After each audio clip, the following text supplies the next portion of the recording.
Of course the North was racist. Nobody's saying that the North wasn't full of bigoted individuals. We live in 2025 and we're still full of bigoted individuals. But that has no bearing on the fact that the South still seceded over slavery, still fought a war over slavery. I mean, shit, the dudes wrote it down. You can't really argue that point. Now, if you're going to have a conversation as to why Lincoln didn't free the slaves or why the North didn't free the slaves right away in 1861, let's have that conversation. I know it's confusing living in today with executive orders left and right, but at the time, executive orders weren't ever really used. So what could the president do to end the institution of slavery?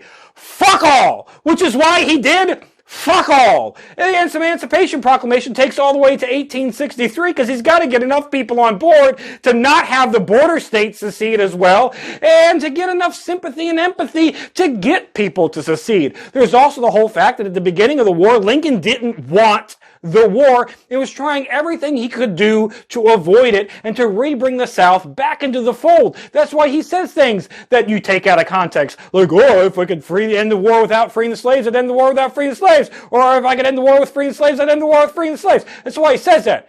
It's a soft war approach for the first 3 damn years of the war where he's doing everything he can to end it without more bloodshed. Does that mean that he was willing to negotiate with slavery? Sure as shit was. Does that mean he wasn't anti-slavery? Sure as shit doesn't. The other big thing is you've got to get 2/3 of the states to approve the whole ratification of any kind of an amendment and get that to be passed. And while, yes, the southern states did secede, guess what? In Congress, they still had representation. Granted, it was a little hand-picked, but that hand-picked representation still was pretty much, we like slavery.